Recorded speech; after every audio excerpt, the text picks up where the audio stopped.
Naxalism ముగిసినట్టే అని చెప్పి మాట్లాడుతున్నారు. కాంగ్రెస్ ప్రభుత్వాలు ఆర్ వెనకటి ప్రభుత్వాలంతా మావోయిస్టులను సరెండర్ గండ్రి బట్ ఈ ప్రభుత్వం వచ్చిన తర్వాత అయ్యా మేము సరెండర్ అవుతాము వెనకటికి మొత్తం భారతదేశంలో ఎన్ని రెడ్ కారిడోర్లు ఉన్నాయి, ఇప్పుడు ఎన్ని రెడ్ కారిడోర్లు ఉన్నాయని చెప్పి నిన్న మొత్తం మనం మ్యాప్ పెట్టి మరి మనం మాట్లాడాం. ఒక కోబ్రా ఫోర్స్ కమాండో నాకు ఏదన్నా జరగవచ్చు, నేను ఉంటానో పోతానో అని కూడా తెలియకుండా నక్సలిజాన్ని ఇలా కంప్లీట్గా అంతం చేసిరు అంటే it is not just a political win.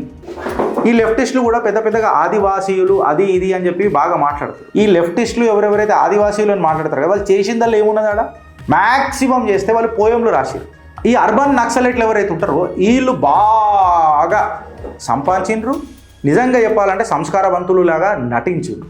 చెప్పినట్టే March 31, 2026కి ఎలిమినేట్ చేస్తానన్నాడు. అందరూ సరెండర్ అయ్యేటట్టు చెప్పి మరి చేసిండు. Gautam model school sun city branch admissions are open for 2026. No admission fee, free school uniform and also bus transportation available for nursery to 10th class. Hurry up. Address: Sun City branch opposite Kasturba Trust. Limited seats. Contact us now 8121573123 and 8977113123. Naxalism ముగిసినట్టే అని చెప్పి మాట్లాడుతున్నారు. ఈ speech మొత్తం నేను నా అమిత్ షా గారు తిన్నా. ఒకటి మనం అర్థం చేసుకోవాల్సింది ఏంటంటే నిన్ననే మనం దీని మీద మాట్లాడుకున్నాం. ఒక టాపిక్ ఒక రోజు ముందే ఎక్స్పెక్టెడ్ ఉండే కాబట్టి ఖచ్చితంగా అమిత్ షా గారు మాట్లాడతారని నిన్ననే మనం మాట్లాడుకున్నాం. ఒకటి మనం అర్థం చేసుకోవాల్సింది ఏంటంటే ఖచ్చితంగా ఈ ప్రభుత్వానికి ఆబ్వియస్గా ప్రధానమంత్రి ఎవరు ఉంటారో ఆయనకు క్రెడిట్ ఖచ్చితంగా ఇవ్వాల్సిందే. సో ప్రధానమంత్రికి ఆ క్రెడిట్ దొరుకుతుంది కూడా, ఆబ్వియస్గా ఇవ్వాల్సిందే. అయితే ఇక్కడ ఒకటి మనం చర్చనీయ అంశం ఏందనంటే ఫ్రెండ్స్, ఒకటి అర్థం చేసుకోవాల్సింది ఏంటంటే వెనకటికి ప్రభుత్వాలు కాంగ్రెస్ ప్రభుత్వాలు ఆర్ వెనకటి ప్రభుత్వాలంతా వాళ్ళని ప్రాధేయపడుతుండే మావోయిస్టులను సరెండర్ గండ్రి బట్ ఈ ప్రభుత్వం వచ్చిన తర్వాత నువ్వు క్లారిటీగా చూస్తే నీకు ఒక క్లియర్ కట్ ఐడియా వస్తుంది. ఏంటంటే అయ్యా మేము సరెండర్ అవుతాము. ఒక logical swing, you just see the perceptional swing the perception అని అంటారు దీన్ని సీరియస్గా. వెనకటికి మొత్తం భారతదేశంలో ఎన్ని రెడ్ కారిడోర్లు ఉండే, ఇప్పుడు ఎన్ని రెడ్ కారిడోర్లు ఉన్నాయని చెప్పి నిన్న మొత్తం మనం మ్యాప్ పెట్టి మరి మనం మాట్లాడాం. ఆబ్వియస్గా ఈ కంప్లీట్ ఆపరేషన్కి ఎవరైనా క్రెడిట్ ఇవ్వాలి అని చెప్పి మాట్లాడితే ఆ కోబ్రా కమాండోస్ ఎవరైతే ఉన్నారో, కోబ్రా ఫోర్స్ ఏదైతే ఉన్నదో ఖచ్చితంగా పేరున వాళ్లకు జన్మనిచ్చిన తల్లిదండ్రుల నుంచి వాళ్ళు ఇలా వాళ్ళ పిల్లలకు, వాళ్ళ ఎక్స్టెండెడ్ ఫ్యామిలీకి, వాళ్ళ ఎక్స్టెండెడ్ ఫ్రెండ్స్కి, వీళ్ళందరికీ ఇలా మనం నమస్కారాలు తెలియజేయాలా, పాదాభివందనం కూడా తెలియజేయాలి. ఒక కోబ్రా ఫోర్స్ కమాండో నాకు ఏదన్నా జరగవచ్చు, నేను ఉంటానో పోతానో అని కూడా తెలియకుండా నక్సలిజాన్ని ఇలా కంప్లీట్గా అంతం చేసిరు అంటే it is not just a political win.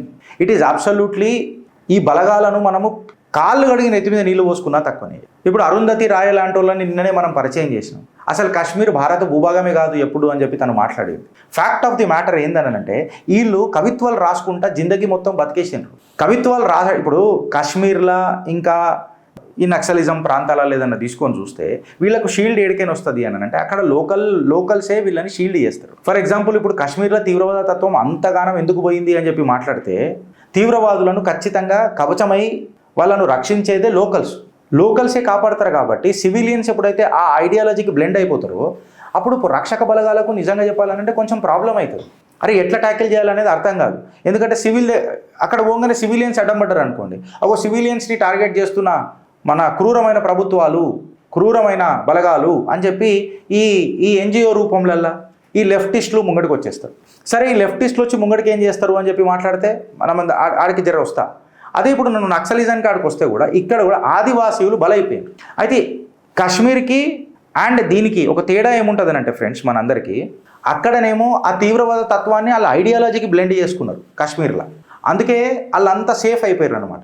ఇక్కడేం ప్రాబ్లం అయిందనంటే ఆదివాసీయులకు వేరే ఆప్షన్ లేకుండా ఈ మావోయిజం వల్ల, ఈ నక్సలిజం వల్ల ఆబ్వియస్గా భయం అనేది ఒకటి క్రియేట్ అయింది.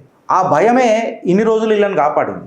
బట్ యాక్చువల్గా కోబ్రా కమాండో ఎప్పుడైతే వాళ్ళు దిగిరు చూడు కంప్లీట్గా ఒక పొలిటికల్ మోటివ్తో దిగిరు చూడు, నక్సలిజాన్ని కంప్లీట్గా దేశంలో నుంచి అంతా ఇక కంప్లీట్గా భూస్థాపితం చేసేస్తాము March 31, 2026 అని. It was a very bold move, అది అడాషియస్ మూవ్. అది దాన్ని అంత తేలిక తీసుకోవడం కూడా ఏం లేదు. సైకలాజికల్ మ్యాపింగ్ ఎంత ఉంటుంది ఆడ, బతుకుతామా వస్తామా అనేది ఒక పెద్ద క్వశ్చన్ ఫ్రెండ్స్. అట్లాంటి క్వశ్చన్ నుంచి నువ్వు ముంగటికి పోయి కంప్లీట్గా ఇవాళ ఆపరేషన్ సక్సెస్ఫుల్ చేసినావనంటే అది ఎంత గుణాత్మకమైన మార్పు అది. ఈ లెఫ్టిస్టులు కూడా పెద్దగా ఆదివాసీయులు అది ఇది అని చెప్పి బాగా మాట్లాడతారు. ఆదివాసీలు అనేది చెప్పి వీళ్ళందరూ మాట్లాడతారు, కానీ నేనేం అడుగుతున్నా ఇక్కడ ఫ్యాక్ట్ ఆఫ్ ది మ్యాటర్ అనేది ఒకసారి మనం డీటెయిల్గా పోవాలి. ఈ లెఫ్టిస్టులు ఎవరెవరైతే ఆదివాసీలు అని మాట్లాడతారు కదా, వాళ్ళు చేసిందల్లా ఏమున్నది ఆడ? మ్యాక్సిమం చేస్తే వాళ్ళు పోయంలు రాసిరు. పోయంలు రాసి ఆడ ఆదివాసీల జిందగీలు మారినాయంటే ఎప్పుడు మారలే. వాళ్ళ గరీబీ ఎప్పుడన్నా మారిందని అంటే వాళ్ళ గరీబీ ఎప్పుడు పోలే. వాళ్ళకి ఏమన్నా రూపాయి ఆమ్దాని చేయించారా వీళ్ళు అభివృద్ధి పేరు మీద అంటే రూపాయి చేయలే.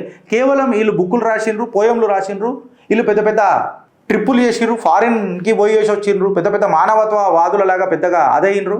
వీళ్ళు ముంగడికి పోయిరు తప్ప ఆదివాసీలు ఎన్నడూ ముంగడికి పోలే. ఇన్ఫ్యాక్ట్ వీళ్ళని నమ్ముకున్న నక్సలైట్ కూడా ముంగడికి పోలే. ఈ అర్బన్ నక్సలైట్లు ఎవరైతే ఉంటారో వీళ్ళు బాగా సంపాదించిండ్రు. నిజంగా చెప్పాలంటే సంస్కారవంతులు లాగా నటించిండ్రు. Kashmir is not a part of India. How can Arundhati Roy say this? And this is not the first time that she has uttered like this. Many a times. There are n number of instances. I really doubt. వీళ్ళందరూ ఎట్లా బతుకుతారు, ఎట్లా వీళ్ళ మనసులలో ఎట్లా discussions ఉంటాయని. In fact వీళ్ళకి చెప్పాలని అంటే వీళ్ళని ఎప్పుడైనా గరీబీలకని బయటికి తీసుకురానే ప్రయత్నం చేసిరా? వీళ్ళు ఆదివాసీల మీద ఏమైనా మాట్లాడినరా? వాళ్ళ రైట్స్ పోతున్నాయి అలా అంటే నక్సలైట్లు వాళ్ళది ఏమైనా టెకాదారి తీసుకొని కూర్చొని ఉండేనా? ఆదివాసీలకు ఎన్నో సంవత్సరాల తర్వాత ఇలా బస్సు వచ్చింది వాళ్ళ ఊర్లలో. ఎన్నో సంవత్సరాల తర్వాత ఒక ఎలక్ట్రిసిటీ స్ట్రీట్ లైట్ వచ్చింది వాళ్ళ దగ్గర. ఎన్నో సంవత్సరాల తర్వాత స్కూల్లోకి వస్తుంది, జనజీవన స్రవంతిలో కలుస్తుంది. ఇప్పుడు వీళ్ళు ఏం చేస్తారు? ఇప్పుడు మాకు షీల్డ్ లేదు కాబట్టి మా బతకడమే ఒక పెద్ద క్వశ్చనబుల్ అయిపోయింది, ఛాలెంజ్ అయిపోయింది కాబట్టి వీళ్ళు ఏం చేస్తారు తెలుసా? ఇప్పుడు ఎడ్యుకేషన్ డిపార్ట్మెంట్లలో దుంకిర్రు ఆల్రెడీ దుంకి ఆ నరేటివ్ని కంట్రోల్ చేసే ప్రయత్నం చేస్తుంది. చూసినావా ట్రైబల్స్ యొక్క లైఫ్ ఏంది, వాళ్ళ లైఫ్ ఏంది, పెద్ద పెద్ద సాహిత్యాలు రాసుకుంటా, పోయంలు రాసుకుంటా బతికేద్దామని చూస్తుంటారు, ఎమోషనల్గా తీసుకొని చూస్తారు. ఇన్ రియాలిటీలో మార్పు ఎక్కడా రాదు. యాక్చువల్గా మార్పు వచ్చింది ఇలాగో ఇదే దేశంలోకేని ఏవైతే రెడ్ కారిడార్స్ ఉండనో అవి వైట్ కారిడార్స్ లెక్క మారింది. నిన్న మన హోంశాఖ మాత్యులు అమిత్ షా గారు కూడా దీన్ని ఎంఫసైజ్ చేసి మాట్లాడారు. చెప్పినట్టే March 31, 2026కి ఎలిమినేట్ చేస్తానన్నాడు. అందరూ సరెండర్ అయ్యేటట్టు చెప్పి మరి చేసిండు. భారత్ మాతాకి జై. ఒకసారి ఆ సైనికులకు అందరికీ, కోబ్రా కమాండోలందరికీ, కోబ్రా ఫోర్స్కి అందరికీ ఫస్ట్ ప్రయారిటీన మనం అందరం వాళ్ళ పేర్ల మీద నిజంగా చెప్పాలనంటే గర్వపడాలా. వాళ్ళకు ఆశీర్వాదం కూడా మనం అందరం ఇవ్వాలా. వాళ్ళకు పాదాభివందనం కూడా మనం చేయాలి. కాళ్ళు కడిగి నెత్తిన నీళ్ళు పోసుకున్నా తక్కువనే. రేపు నేను అడిగి పోతున్నా, తిరిగి వస్తానో లేదో అని తెలిసి కూడా వాళ్ళ కుటుంబ సభ్యులు అంత ధైర్యంగా ఉన్నారు. ఎంత సిసక్కే బతికిరొచ్చాలు. కేవలం ఒక దాడిలో జరుగుతూనే మనం ఇంత తల్లడిల్లిపోయినాము, నా కుటుంబం నేను.